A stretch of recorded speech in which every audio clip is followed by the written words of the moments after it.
Mesdames, Messieurs, bonsoir, bienvenue dans Viva Événement. Tout de suite les titres. La SADC quitte la Grande Île. Réconciliation et Caravalman en été dans leurs objectifs. Une contre-expertise médicale a été ordonnée à l'ACMIL d'Antirabé. Seuls 4 élèves officiers sur les 8 qui ont été admis à l'hôpital militaire poursuivent leur traitement. La jeune femme tuée par la peste à Nkasn est enterrée ce matin. À Nkasn, la psychose demeure. Et dans les actualités internationales, le Guinée procédera d'ici peu à des essais cliniques pour vaincre Ebola.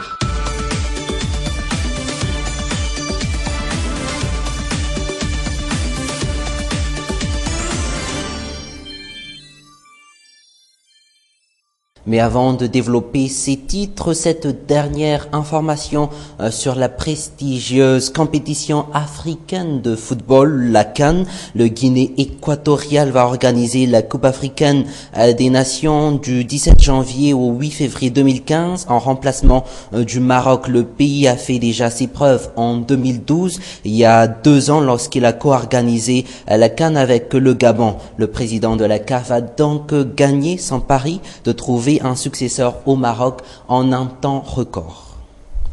Et la municipalité enterre la jeune femme d'Nkasn, victime de la peste ce matin, mais la psychose demeure. Les habitants de ce quartier s'inquiètent à l'idée d'en être affectés. Aris Ariel et Yves Janel se sont retournés à Nkasn. Ce cas de peste sème le doute dans tous les esprits. Les habitants d'Nkasn ne savent plus à quoi s'en tenir. Tout le voisinage redoute la peste, d'autant plus qu'ils en connaissent très bien les enjeux. S'il s'agissait vraiment de la peste, nous n'aurions pas osé l'approcher. Mais logiquement, il ne s'agit pas du tout de la peste puisqu'elle a été malade depuis 10 mois. Passant les murs de leur fouktan, ces habitants d'Nkasn sont victimes de discrimination. On se moque d'eux en raison de ce cas de peste. D'ailleurs, ce matin, des écoles ont même renvoyé certains enfants du quartier chez eux. D'autres ont fermé leurs portes pour y faire de suite une désinfestation.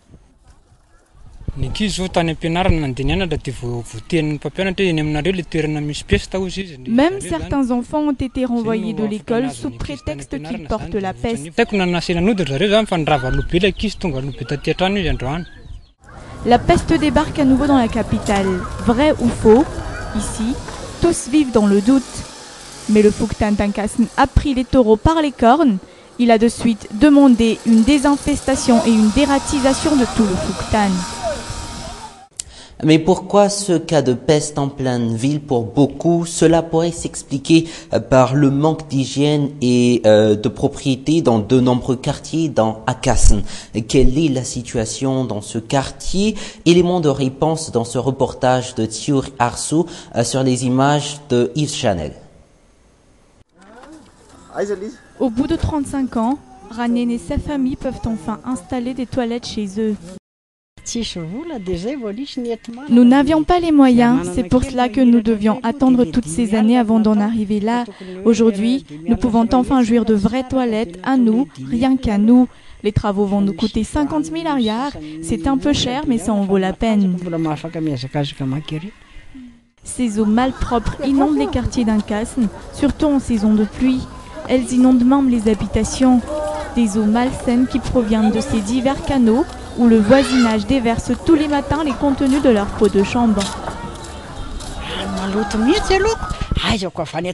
Ces eaux montent jusque chez nous, alors qu'elles sont extrêmement sales. Vous ne pouvez pas imaginer toutes les mesures que nous devons prendre pour préserver notre santé et celle de nos enfants et petits-enfants.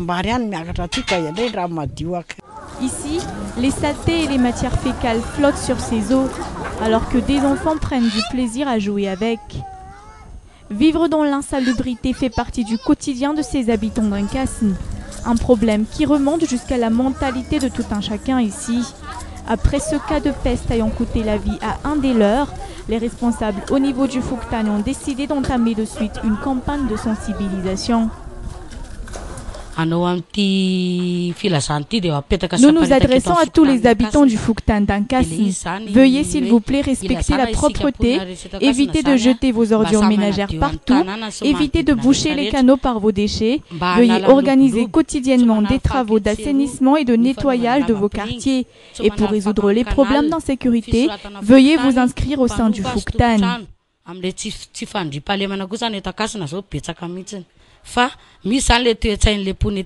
Certaines personnes ne sont pas conscientes de la gravité du problème. Ces personnes-là n'ont aucun respect pour ceux qui essaient de faire en sorte qu'ils aient une vie saine.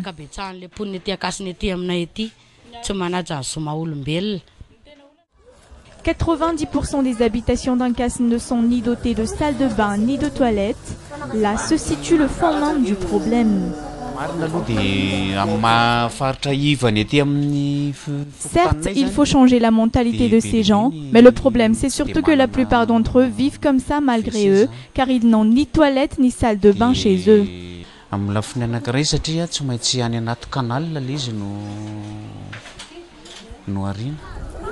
Tieto Ankasina ihany, Fuktan ampolony maro eto andrenivohitra no miaina anaty loto tahaka izao. Ny loto izay fosotra voalohany amin'ny valanaretina tahaka ny peste. Une mission de 3 jours, une mission tenue secrète. Les émissaires de la SADC ont quitté la Grande Île cet après-midi, laissant derrière eux des points d'interrogation. D'abord sur l'objectif exact de leur visite à Antananarive, la position de la SADC par rapport au cas Ravalomanana et à l'affaire Ravalomanana, ainsi que la position de la SADC par rapport à la réconciliation nationale. Que voulait la SADC? Pour les observateurs, ils veulent faire une pression à l'encontre du régime Razandramanpian. Les détails avec Touvra Kutunjafoudi. Après un séjour de 3 jours sur la Grande Île, d'Antiranan à Antananarive, en passant par Yavlu, Ambucharab ou encore Ivanj, David Maloubo, le chef de la mission de la SADC, fait face à la presse. En évoquant la feuille de route, la SADC veut faire encore une fois pression pour la libération de Ravalomanana. Qui doit être lu ensemble avec l'article 11. Tous les exilés politiques doivent rentrer dans Le cas Ravalomanana étant parmi les points évoqués lors des rencontres et en menant des tractations pour sa libération, l'organisation sous-régionale tourne ainsi le dos au régime Razandramanpian. Pourtant, elle était parmi ceux qui ont condamné les propos de Marc Ravalomanana à son retour d'exil. Un retour d'exil inattendu et prématuré, objet d'échanges d'informations entre la Grande Île et l'Afrique du Sud, évoque le ministre sud-africain de la Sécurité. La première chose que nous pouvons dire à ce qui concerne l'arrivée de l'ancien président, cette affaire est une affaire qui est en discussion entre les deux pays, le gouvernement de l'Afrique du Sud et le gouvernement de l'Ouest.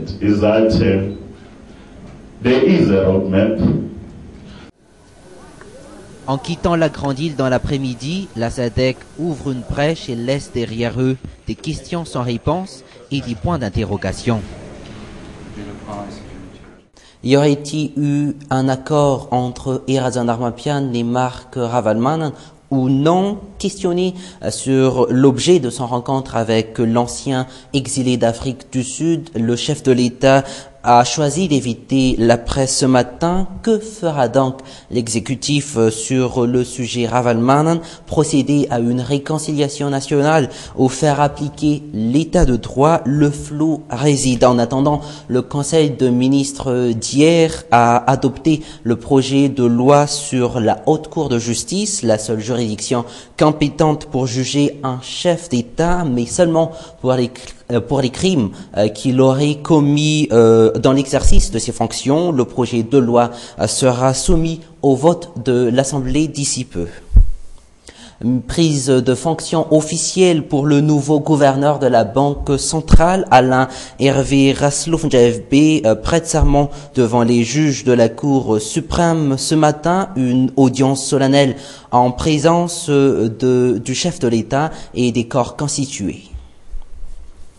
Page fait divers à présent, près de 1000 dalles dans les districts de Béchouk et de Saqqara seraient aujourd'hui en phase de reconversion, annonce le chef du service des renseignements de la gendarmerie nationale. Ces bandits de grand chemin seront plus tard réintégrés au sein de la société au même titre que ceux réhabilités il y a quelques jours. Touvra Kutunjavoun nous en donne des détails.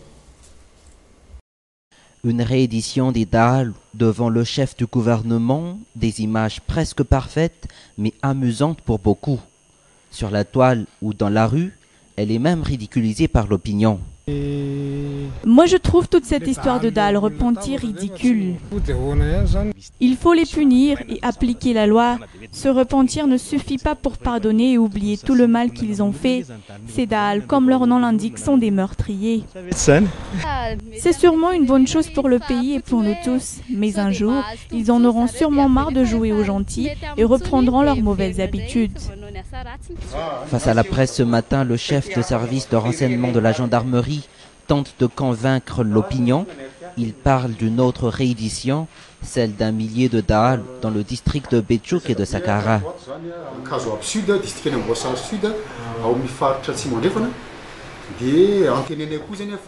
Moi j'espère que les autres prendront exemple sur eux.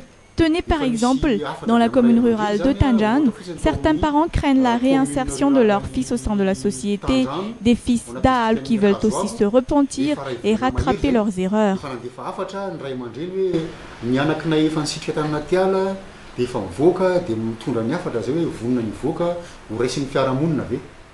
Meurtre, vol de bovidés ou port d'armes illégales à leur compte, la gendarmerie nationale reconnaît que ces bandits de grand chemin ont des passés criminels, tout en espérant qu'ils ne reprendront plus les armes. Nous savons tous que la parole est sacrée pour les Malgaches, surtout pour les habitants de cette partie du pays. Alors moi je suis confiant, je sais qu'ils ne feront pas l'erreur de trahir leurs promesses. Une réintégration totale de ces dalles est prévue.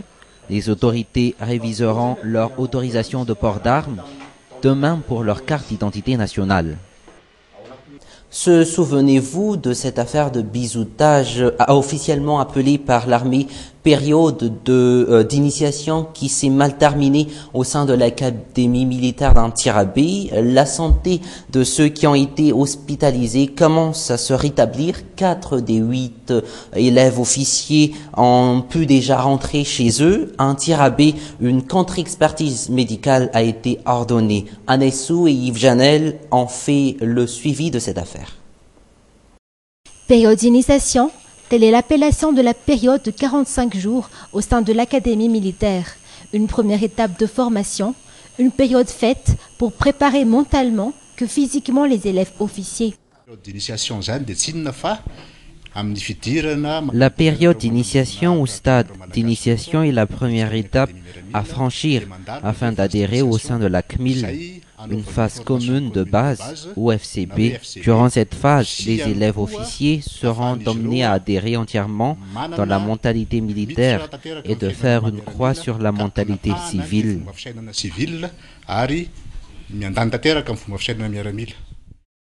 Durant cette période, les élèves officiers seront testés sur leur aptitude à faire face aux dangers. Face à la presse ce jour, le commandant de la CMIL a affirmé que certains d'entre eux cachent des antécédents médicaux, une raison qui pousse la CMIL à faire une contre-expertise médicale.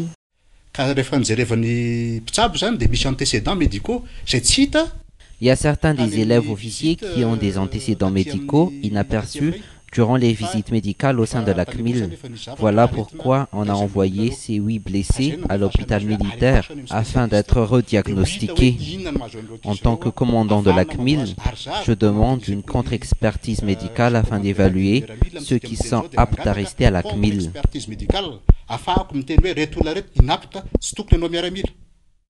70 élèves officiers suivent depuis lundi une formation au sein de la CMIL, la 38e promotion. 9 d'entre eux n'ont pas réussi la première épreuve, 1 mort et 8 autres soignés à l'hôpital militaire de Swavnanjin. Prochain rendez-vous demain à la même heure. Excellente soirée en compagnie de Viva.